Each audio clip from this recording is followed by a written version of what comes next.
In today's lesson, I will explain the entry-test preparation of chemistry and topic I have selected today, that is chemical bonding. मैं आपको chemical bonded से जो most important MCQs हैं जो कि आपके entry test preparation में काम आएंगे की explanation शो करूंगा। तो चलते हैं पहले क्वेश्चन की तरफ। Okay, now this is the first question. Which of the following has the largest ionic size? ठीक है, तो अगर हम यहाँ पर सबसे पहला एलिमेंट देखें, सबसे पहला एलिमेंट हमारा है फ्लोराइड F-1। अच्छा, उसके बाद ऑप्शन बी में दिया हुआ है O2-, और उसके बाद हमारे पास जो है वो नाइट्रोजन दिया हुआ है N3-। और इसके अलावा एक और एलिमेंट हमें दिया हुआ है ऑप्शन डी में, वो है सोडियम+। अच्छा, अब पहली चीज हमें ये क्लियर होनी चाहिए कि जो पॉजिटिव चार्ज होते हैं जिनको हम कैट आयंस भी कहते हैं, इनका लूज इलेक्ट्रॉन लूज करने की वजह से इफेक्टिव न्यूक्लियर चार्ज बढ़ जाता है, तो इनका साइज शॉर्ट स्मॉल हो जाता है। और अगर दूसरी तरफ अगर हम इन तीन एलिमेंट्स जिसमें नाइट्रोजन, ऑक्सीजन एंड क्लोरीन की बात करें, ये तीनों जो है वो थर्ड पीरियड पीरियड थर्ड के एलिमेंट्स है, सॉरी सेकंड पीरियड के एलिमेंट है। अच्छा, इन तीनों में मैक्सिमम दो शेल्स हैं, और सबसे ज्यादा जो है वो इलेक्ट्रॉन गेन किए हुए हैं नाइट्रोजन ने। तो सबसे ज्यादा जो शील्डिंग इफेक्ट जो फेस कर रहा होगा वो N3- फेस कर रहा होगा, तो इसका साइज रिपल्सिव फोर्स की वजह से सबसे लार्ज होगा। तो क्वेश्चन नंबर 1 का आंसर हमारा ऑप्शन सी है। नेक्स्ट क्वेश्चन है, which of the following group has maximum first electron affinity value in the same period. सबसे पहले हमें ये बात क्लियर होनी चाहिए कि इलेक्ट्रॉन एफिनिटी है क्या। ये change of energy that occur when a gaseous atom gain an electron. ठीक है, जब कोई भी गैसियस एटम जो है वो इलेक्ट्रॉन गेन करता है, और वो कौन से एलिमेंट्स होते हैं, वो बेसिकली वो नॉन मेटल्स होते हैं जो कि इजीली इलेक्ट्रॉन गेन करते हैं। तो हमारे पास यहाँ पर ग्रुप वाइज इन्होंने कहा है, तो अगर मैं ग्रुप 5 की बात करूँ, ठीक है, ऑप्शन ए में ग्रुप 5 दिया हुआ है, ऑप्शन बी में ग्रुप 6 दिया हुआ है, ऑप्शन सी में ग्रुप 7 दिया हुआ है, जो कि हमारे हेलोजन फैमिली से बिलोंग करते हैं, जिनमें हमारा जो हाईएस्ट इलेक्ट्रोनेगेटिव एलिमेंट फ्लोरीन है, फिर हमारा क्लोरीन है, ब्रोमीन है, आयोडीन है, और एक स्ट्राटीन भी होता है जो कि बेसिकली मेटालॉइड या रेडियो एक्टिव भी है। फिलहाल अगर हम ग्रुप 7 की बात करें, ये सबसे ज़्यादा इलेक्ट्रोनेगेटिव एलिमेंट है, इनका न्यूक्लियर चार्ज सबसे ज़्यादा होता है, और इसी वजह से इनकी इलेक्ट्रॉन एफिनिटी की वैल्यू भी सबसे ज़्यादा पाई जाती है। तो ऑप्शन सी करेक्ट होगा। लेकिन अगर हम ऑप्शन डी देखें, ऑप्शन डी जो उसके बाद है, अगर हम एक रूल के हिसाब से चल रहे हैं कि पीरियड में लेफ्ट टू राइट मूव करते हुए इलेक्ट्रोनेगेटिविटी की वैल्यू, इलेक्ट्रॉन एफिनिटी की वैल्यू बढ़ती है, तो फिर डी ऑप्शन डी करेक्ट क्यों नहीं है? उसका सिंपल सा रीज़न है कि जो ग्रुप 8 है ये नोबल गैसेस हैं, नोबल गैसेस का ऑलरेडी ऑक्टेट कंप्लीट होता है, so they don't need any extra electron. तो इनकी इलेक्ट्रॉन एफिनिटी की वैल्यूज कंपेयर टू ग्रुप 7 है बहुत कम होगी। ठीक है, तो इस वजह से हमारा ग्रुप 7 है, ऑप्शन सी करेक्ट था। क्वेश्चन नंबर 3 है, an ionic compound A+B- is most likely to form. अच्छा, अब A+ हमारा बेसिकली क्या है, कैट आयन है। चलिए हम एग्जांपल में ले लेते हैं NH+ जो हमारी कॉमन सी एग्जांपल है, और बी हमारा एन आयन है, और इसकी एग्जांपल हम लेते हैं Cl-। तो हमें पता है कि जो ए है इसने इलेक्ट्रॉन लूज किए होंगे, और जो बी है इसने इलेक्ट्रॉन गेन किए होंगे। तो अब हम बात करते हैं कि ऑप्शन ए में क्या लिखा हुआ है, ionization energy of A is high. तो अगर आयनाइजेशन एनर्जी हाई होगी, अच्छा पहले मैं आयनाइजेशन एनर्जी को डिफाइन कर दूं। आयनाइजेशन एनर्जी क्या है कि amount of energy require to remove a single electron from the gaseous atom.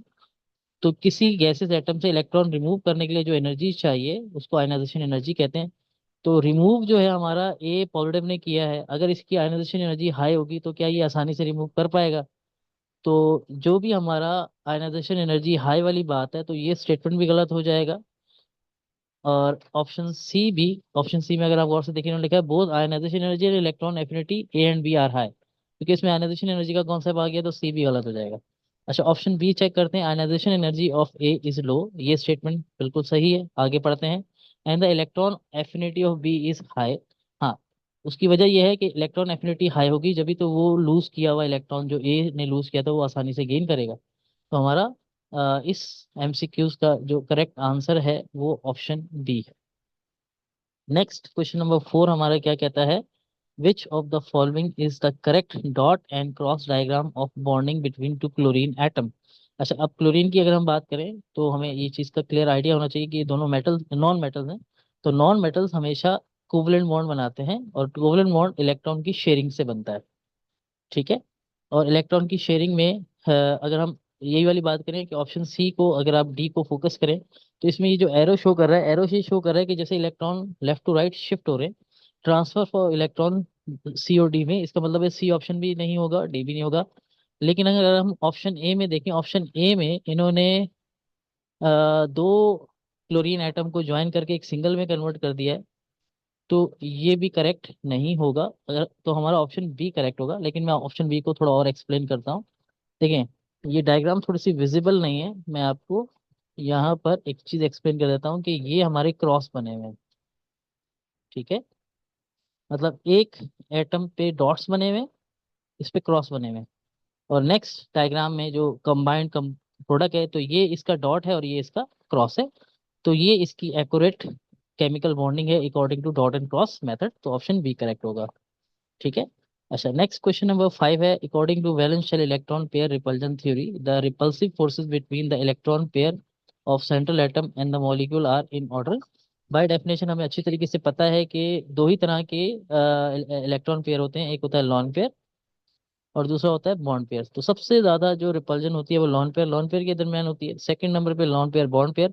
और सबसे कंपेरेटिवली सबसे कम जो अट्रैक्ट रिपल्सिव फोर्सेस होती हैं वो bond pair and bond pair के दरमियान होती है। तो ऑप्शन डी हमारा बिल्कुल करेक्ट है। क्वेश्चन नंबर 6 हमारा क्या कहता है? Which option show all the molecule with bond angle 109.5। अच्छा, अब हमें अगर इस चीज़ का क्लियर आइडिया है तो 109.5 में जो हमारी शेप होती है वो टेट्राहेड्रल होती है। और according to VSEPR valence shell electron pair repulsion theory उसमें कोई लॉन पेयर नहीं होना चाहिए। ठीक है। तो अगर हम पहले ऑप्शन ए में चेक करते हैं, ऑप्शन ए में हमारे पास सिलिकॉन है। सिलिकॉन ने 4 क्लोरीन अपने साथ अटैच किए हुए हैं, चारों सेम एटम है। ये एक नॉन पोलर मॉलिक्यूल होगा, चारों इक्वल फोर्स लगाएंगे। तो इस रिस्पेक्ट से इसका बॉन्ड एंगल सारे के सारे 109.5 होंगे। ठीक है। सिमिलर NH4 में भी यही केस है। NH4 में नाइट्रोजन ने 3 तो कोवलेंट बॉन्ड बनाए हुए हैं और एक हमारा कोऑर्डिनेट कोवलेंट बॉन्ड बना हुआ है। लेकिन इसका भी जो लॉन पेयर है वो कंज्यूम हो गया है। तो चारों जो बॉन्ड्स हैं वो एक किस्म के सिमिलर बॉन्ड में चेंज हो गए हैं। तो इसका भी बॉन्ड सेम होगा 109.5। सिमिलरली CH4 तो एक कॉमन सी एग्जांपल है। उसमें तो ऑलरेडी हम जानते हैं कि जो मीथेन है इसमें हमारे पास टेट्राहेड्रल शेप या एंगल 109.5 होगा। तो बेसिकली यही ऑप्शन ए है जिसमें चारों चारों नहीं कहना चाहिए, तीनों कंपाउंड के अंदर 109.5 है। अच्छा, लेकिन मैं आपको बी भी एक्सप्लेन कर देता हूँ, सी और डी भी, ताकि आपको थोड़ा सा अगर ये क्वेश्चन चेंज कर दें। अच्छा, अगर आप बी में देखें, बी में तो SiCl4 वही रिपीट हो गया। अब इसमें आ गया H2O। H2O में आपको आइडिया होगा कि इसकी बेंट शेप होती है क्योंकि इसमें दो लोन पेयर है। इसी तरीके से BeCl2 की लीनियर शेप होती है। ठीक है, इसमें कोई लोन पेयर ही नहीं होता, स्ट्रेट होती है।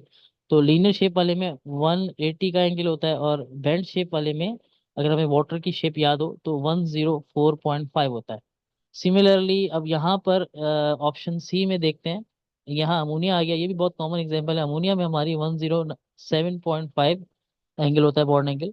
तो इसकी वजह से भी ऑप्शन सी इनकरेक्ट है। और ऑप्शन डी में अगर हम देखें, यहाँ आ गया PH3। PH3 सिमिलर है NH3 का से, क्योंकि ग्रुप में ये दोनों सेम ग्रुप से इनका ताल्लुक है। टॉप पे हमारा नाइट्रोजन है, उसके नीचे फॉस्फोर होता है। दोनों के पास लॉन पेयर होने की वजह से इनका बॉन्ड एंगल जो है वो 109.5 से कम होता है। तो इस सारी चीज को एक्सप्लेन करने का मतलब ये था कि आपको इसका आइडिया हो जाए। तो हमारे क्वेश्चन नंबर 6 का ऑप्शन ए करेक्ट है। नेक्स्ट क्वेश्चन नंबर 7 है। The structure of xenon trioxide is shown below. हमारे सामने एक शेप नजर आ रही है। ठीक है। Which with reference to the valence shell electron pair repulsion theory VSEPR the shape of xenon O3 is, अगर हम यहाँ पर इस शेप को गौर से देखें, यहाँ पर हमारे पास ये एक बॉन्ड ये हो गया, एक ये हो गया और एक ये हो गया, तीन बॉन्ड पेयर हैं और एक लॉन पेयर है। अगर हमें याद हो कि एक लॉन पेयर और थ्री बॉन्ड पेयर से हमारी जो शेप बनती है वो ट्राइगोनल पैरामिडल शेप बनती है, जैसे कि NH3 की शेप होती है। तो इस रिस्पेक्ट से हमारा ऑप्शन बी करेक्ट होगा। अच्छा, अब इसमें यहाँ जरूरी नहीं है कि वो हमेशा आपको NH3 की ही एग्जांपल दें। आपने सिर्फ रूल अप्लाई ये करना है कि जो कंडीशन है वो ये है कि एक लॉन पेयर और थ्री बॉन्ड पेयर पे अप्रोक्सीमेटली हमारी जो शेप होगी वो ट्राइगोनल पैरामिडल होगी। ठीक है। क्वेश्चन नंबर 8 क्या कहता है, which of the following sets consists of all the molecule and ion of non-planar। non-planar का मतलब ये है कि शेप जो है लीनियर नहीं होगी और शेप जो है वो प्लेनर जैसे हमारी होती है, ट्राइगोनल प्लेनर नहीं होगी। ठीक है। अच्छा, ऑप्शन ए में हमारे पास है SO2। SO2 की अगर आपको डायग्राम याद हो, ठीक है, वो कुछ इस तरह से होती है। इसकी बेंट एंगुलर, इसकी बेंट शेप एंगुलर होती है। तो ये तो नॉन प्लेनर है क्योंकि बेंड शेप होने की वजह से। लेकिन अगर हम यहाँ C2H4 जो कि ये इथीन है, अगर आपको इथीन का याद हो, इथीन के जो कार्बन एटम है आ, वो प्लेनर होते हैं, ट्राइगोनल प्लेनर होते हैं। तो हमें यहाँ नॉन प्लेनर की बात कही गई है, तो ऑप्शन ए हम आगे चेक नहीं करेंगे। ऑप्शन बी में आते हैं। ऑप्शन बी में अगर हम देखते हैं CH4, अभी हमने स्टडी किया कि CH4 टेट्राहेड्रल शेप है, ये भी नॉन प्लेनर है, तो ऑप्शन बी भी चेक करने की जरूरत नहीं है। अब आगे बढ़ते हैं ऑप्शन सी। एक मिनट, मैंने यहाँ पर क्या चीज चेक करनी है कि आया कि नॉन प्लेनर हो, तो मुझे ऑप्शन बी को ही चेक करना चाहिए। तो ऑप्शन बी में हमारे पास CH4 की ये भी नॉन प्लेनर है क्योंकि टेट्राहेड्रल शेप है, ये भी नॉन प्लेनर है, हमने देखा था अभी पीछे। अच्छा, MnO4 के सराउंडिंग में भी हमारे पास जो है वो चार बॉन्ड पेयर हैं, तो ये भी नॉन प्लेनर होगा। और NF3 जो है बेसिकली, जिसमें नाइट्रोजन ने तीन फ्लोरीन को अपने साथ अटैच किया हुआ है सिंगल बॉन्ड के साथ, तो यकीनन इसमें एक जो है लॉन पेयर होगा, जिसकी वजह से ये भी इसको नॉन प्लेनर ही बना देगा। तो ऑप्शन बी ही हमारा करेक्ट है। बाकी हम इसको चेक कर लेते हैं। अगर हमें याद हो, ये हमारा है इथाइलिन या इथाइन, ये लीनियर शेप होती है, तो ये तो ऑलरेडी खत्म हो गया। ऑप्शन डी में बेंजीन की अगर आपको शेप याद हो, तो उसकी प्लेनर शेप होती है, तो इस लिहाज से हमारे ये सारे रॉन्ग ऑप्शन हो जाएंगे और ऑप्शन बी ही हमारा करेक्ट होगा। अच्छा, नेक्स्ट क्वेश्चन नंबर 9 है, the shape of CO2 molecule is similar to. अगर हमें CO2 की शेप याद हो, तो CO2 की लीनियर शेप होती है और इसमें जो बॉन्ड एंगल होता है वो 180 होता है क्योंकि इसमें कोई लॉन पेयर नहीं है। अच्छा, अब हम अगर इसको इन्होंने कहा सिमिलर शेप, तो सिमिलर शेप में अगर हम गौर से देखें कि पहले तो हमारे पास आ रहा है H2S।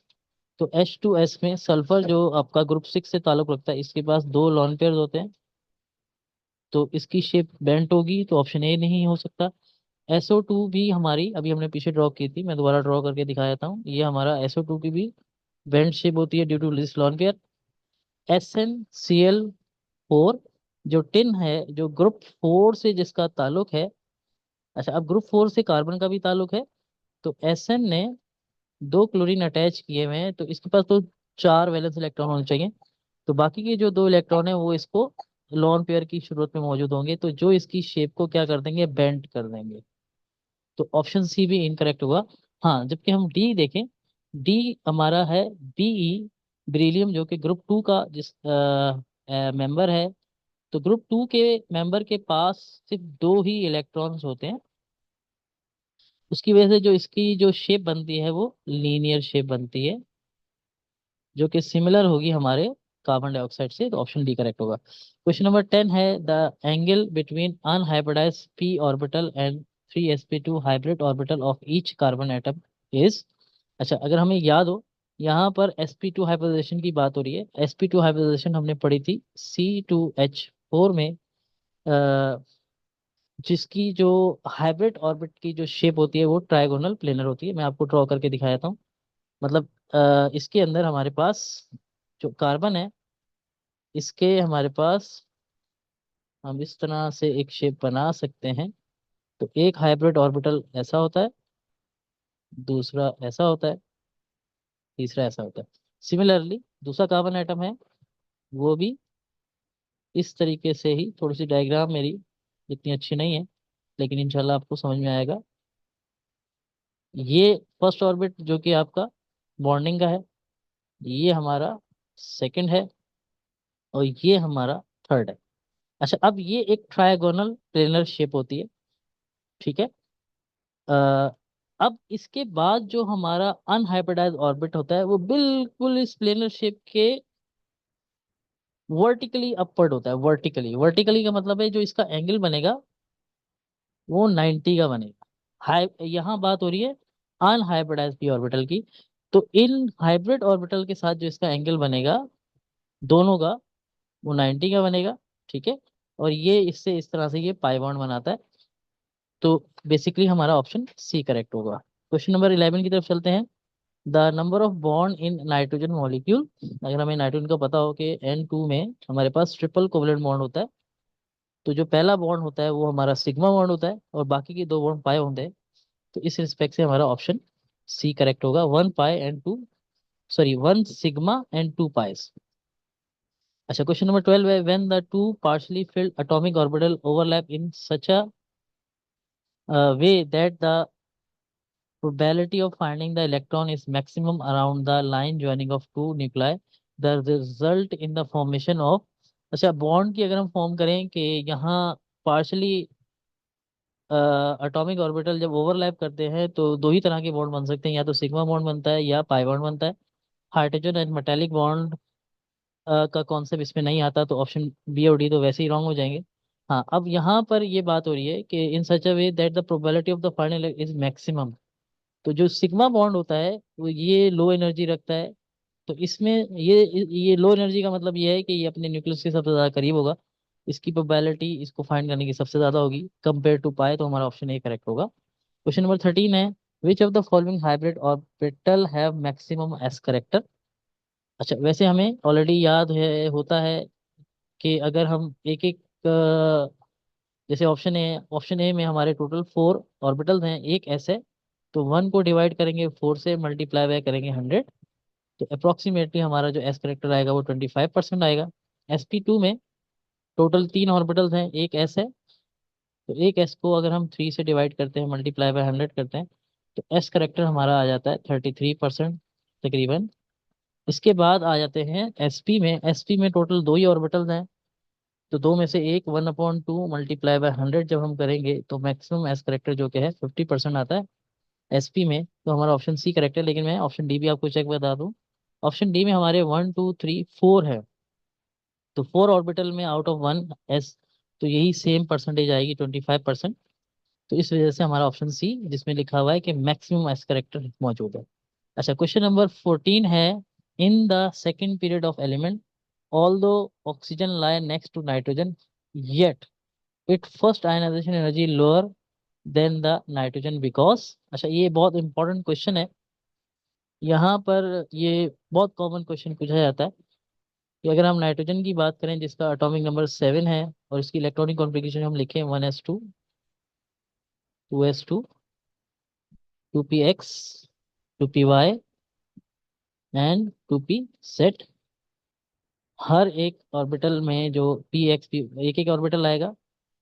ऑक्सीजन के केस में हमारा क्या होगा,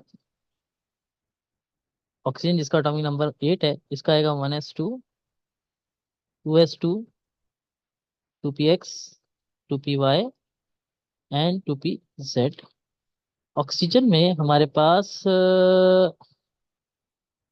जो है, अगर आप ये लास्ट यानी कि जो 3 ऑर्बिटल्स हैं p x p y p z को कंपेयर करें नाइट्रोजन के, तो नाइट्रोजन का जो ऑर्बिटल होते हैं वो हाफ फिल्ड होते हैं। तो हाफ फिल्ड एक अनदर जो है स्टेबिलिटी की अलामत है, तो इसके लिए आपको ज़्यादा एनर्जी देनी पड़ेगी, ठीक है।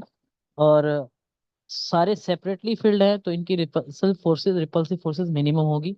तो due to minimum repulsive forces इनको आपको ज़्यादा एनर्जी देनी पड़ेगी रिमूव। जबकि ऑक्सीजन में एक पेयर ऑफ लॉन पेयर भी आ गया आपका पीएक्स में, तो यहाँ रिपल्जन ज़्यादा होगी। तो ऑक्सीजन के केस में आपकी जो फर्स्ट आयनाइजेशन एनर्जी होगी वो कम होगी नाइट्रोजन से। तो ऑप्शन ए को अगर हम पढ़ते हैं, in the oxygen there is there exist repulsion between pair of electron present in the same orbital of the valence shell. तो आपको आपने देखा कि नाइट्रोजन में कोई भी हमारा पेयर ऑफ इलेक्ट्रॉन नहीं है p x p y p z में, जबकि ऑक्सीजन में है। तो इस लिहाज से हमारा ऑप्शन ए करेक्ट होगा। ऑप्शन बी में एक इररिलेवेंट सी बात है कि oxygen is paramagnetic in character.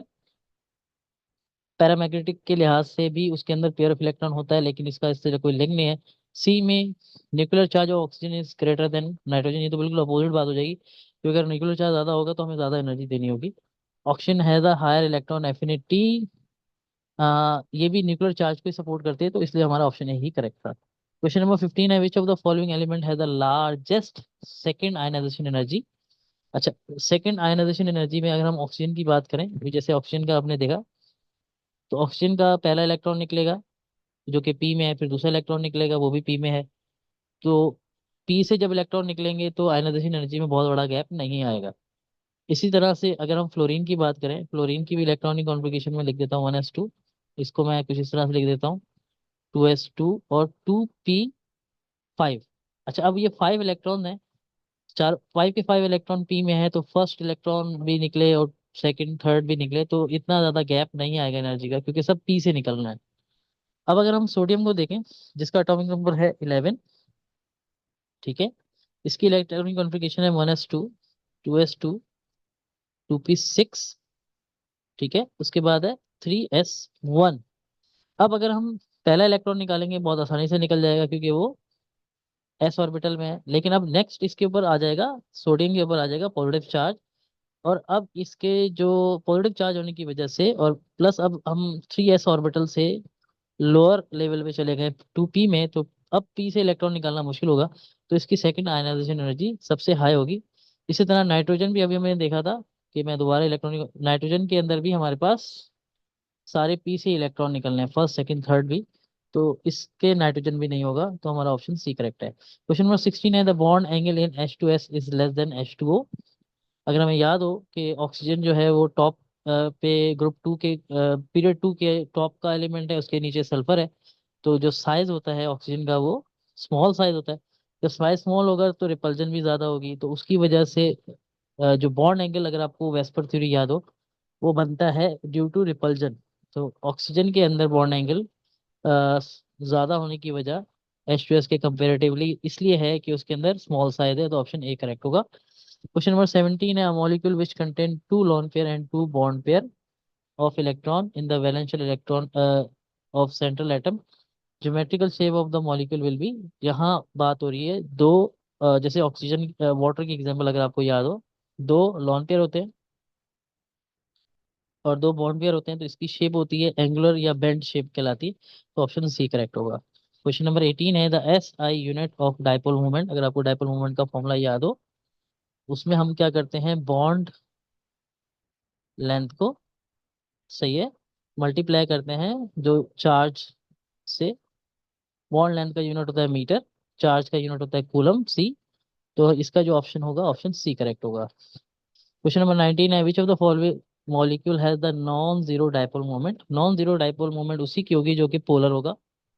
अच्छा, अगर हम यहाँ पर ऑप्शन ए देखें, ऑप्शन ए में हमारे पास 3 हाइड्रोजन लगे हुए हैं और एक क्लोरीन, तो सिमेट्रिकली ये नॉन सिमेट्रिकल मॉलिक्यूल है, ठीक है, तो नॉन सिमेट्रिकल मॉलिक्यूल होने की वजह से ये पोलर होगा, ठीक है, और इसके अंदर ये सारे बॉन्ड डिफरेंट नहीं है, एक क्लोरीन एटम डिफरेंट होने, सॉरी, सारे बॉन्ड सेम नहीं है, एक एक डिफरेंट एटम होने की वजह से ये पोलर हो जाएगा, तो इसकी नॉन जीरो हो सकती है, लेकिन हम बाकी भी चेक कर लेते हैं। BF3 अगर आपको याद हो, एक सिमेट्रिकल मॉलिक्यूल है, ठीक है, तो सिमेट्रिकल होने की वजह से ये नॉन पोलर होता है। इसी तरह CO2 भी हमारा लीनियर शेप में सिमेट्रिकल मॉलिक्यूल है, और CCl4 अगर आपको याद हो,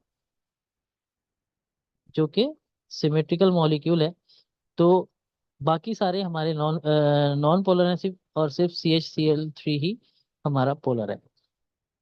okay, now the next question जो हमारे पास है, in which of the following species central atom is not sp3 hybridise.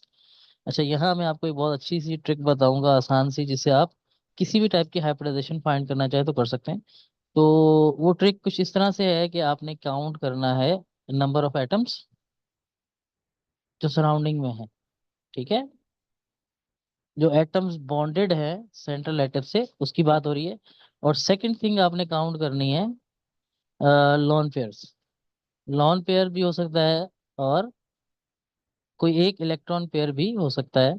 बाज़ औक़ात एक एटम इलेक्ट्रॉन गेन कर लेता है। तो अगर फिगर में हमारे पास टोटल इन दोनों के काउंटिंग से 2 बनता है तो हाइब्रिडाइजेशन sp होगी। ठीक है। अगर 3 बनता है तो sp2 होगी। 4 बनता है तो sp3 होगी। 5 बनता है, 5 भी बन सकता है, sp3d होगी। मतलब इसी तरह से आप ऑर्बिटल बढ़ाते चले। 6 बनता है तो sp3d2 बनेगी एंड बस ये सिंपल था। अब जैसे पहला ऑप्शन है हमारा, ऑप्शन ए में हमारे पास नाइट्रोजन ने 4 हाइड्रोजन यानी कि 4 हाइड्रोजन अटैच किए हुए हैं, 3 तो कोवलेंट बॉन्ड से बनाए हुए हैं और एक कोऑर्डिनेट कोवलेंट बॉन्ड से बना हुआ है। तो अब सराउंडिंग में टोटल कितने एटम्स आ गए? 4 आ गए। अच्छा, अब 4 तो आ गए, अब इसके पास जो लॉन पेयर है, कोई लॉन पेयर नहीं, क्योंकि उसी लॉन पेयर से तो इसने ये कोऑर्डिनेट कोवलेंट बॉन्ड बनाया। तो ये 0 हो गया, तो 4 + 0 4। तो इसका मतलब है इसकी हाइब्रिडाइजेशन sp3 है, जबकि हमें चाहिए नॉट sp3। इसी तरह से नेक्स्ट हमारा है NH2, जिसमें नाइट्रोजन ने एक इलेक्ट्रॉन गेन भी किया हुआ है। तो अगर मैं N के साथ ये एक H आ गया और एक ये H आ गया, ये इसका लॉन पेयर आ गया। अच्छा, अब अगर यहाँ पर इन्होंने एक H मिस किया है और इस पे नेगेटिव चार्ज है तो यकीनन ये नेगेटिव यानी कि नेगेटिव चार्ज यहाँ पर इस सेंस में होगा। ठीक है ना। तो अब अगर आप देखें इसके पास जो एटम्स हैं, नंबर ऑफ एटम्स 2 हैं और अब की बार इसके पास इलेक्ट्रॉन पेयर भी 2 हैं। तो ये भी फिगर 4 बन गया, तो हाइब्रिडाइजेशन की भी sp3 है।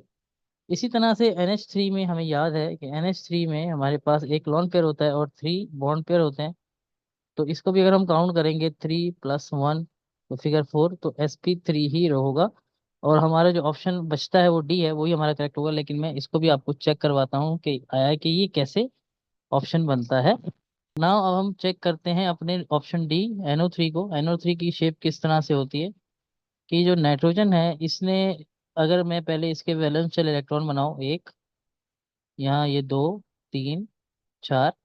अच्छा, अब इसने 3 ऑक्सीजन अटैच किए हुए हैं और इस पर नेगेटिव चार्ज है। तो वो 3 ऑक्सीजन कैसे अटैच करेगा?